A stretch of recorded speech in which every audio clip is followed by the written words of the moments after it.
My dad was actually a volunteer back in Canada for 30 years with the Mesa Fire Department. I think it was Pumper 2, they called it. So, but it was on Main Street, and it was pretty cool. I used to go over there and get to slide down the pole, and they used to go have meetings and stuff, and it was pretty fun. That's Paul Bissonnette of the Phoenix Coyotes. I'm Todd Walsh. Welcome back to Quest. Coyotes live on this Tuesday night. The Coyotes and the Sharks were marching on towards face-off. Dave Strader, Tyson Nash have the call, but right now we need to go off the beaten path for just a second because we believe it is incumbent upon us to tell you stories that relate to you in the community and how the Phoenix Coyotes are helping out and reaching out along with some of their partners, some of our partners. And we want to say hello to Josh Reynolds from the Gilbert Fire Department. Paul Bissonnette is part of the Everyday Heroes program, and he does the meet and greet. And Josh, thanks for coming on. I appreciate that. Absolutely. Thanks for having me. Have you met Paul Bissonnette yet? Not yet, but I'm looking forward to it. I'd like to. He will change your life when you meet him, trust me. I look forward to that. All right, well, let's talk a little bit about Everyday Heroes, how long you've been involved, and what this program is all about. Well, this is our third annual event with Everyday Heroes, and what we've done is out in the Mesa Gilbert area, we've asked the kids, 4th, 5th, and 6th graders to fill out an essay contest. Right. And we have selected one person from Mesa and from Gilbert, and they're going to come out to the game on January 30th for the Coyotes Rangers game. They're going to get to take their class along with their parents, and then they're going to get to actually go down and meet Paul Bissonnette. So it's a real cool way for some of the kids who have never even been to a hockey game to come on out. What's the ultimate goal when you're asking a kid to write an essay? What do you want to see? What do you want them to experience? What do you want them to go through as they try and find the everyday hero in their life? Well, you know, an everyday hero obviously could be a mother, a father, a grandparent. It varies. It's just that when you read them, you want that personal touch.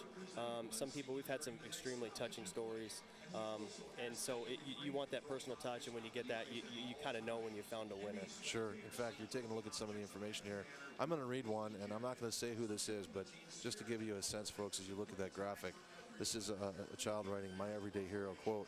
"I love you more. This is a precious quote my mom says to me. She is personally my all-time hero for ample reasons." I want to follow this for just a second. The next paragraph. "The first is because she handles her pain so well. She's been fighting cancer for a couple of years now. I have had to witness all of her painful surgeries. Sometimes I had to go away for a couple of days because she didn't want to scare us. But when she comes home, she's always happy and positive.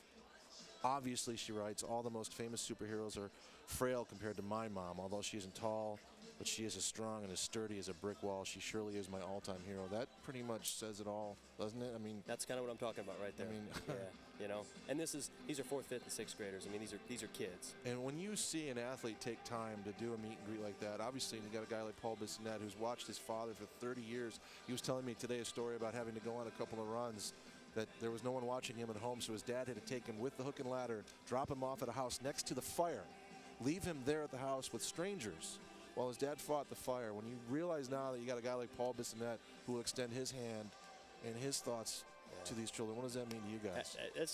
That's pretty touching. It's you know, and again, I need to add that what we do is we're going to during that game we're going to auction off a jersey. The Coyotes have been gracious enough to give us a jersey, signed jersey, and the proceeds from that are going to go towards our injury prevention. So we tie this Everyday Heroes in with injury prevention.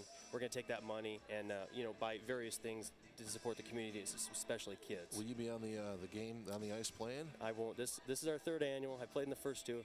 I got a knee injury right now, so I'm on IR for this game. I'll be back next year. I'm sorry to hear that. So am I. Well, thanks for coming on. Thanks for having us. We appreciate it. The Rangers on the 30th. Everyday Heroes. I think it says it all. We hope you are finding your way in your heart to take part in this some way, somehow, just like we just did here on Quest Coyotes Live. Coyotes and the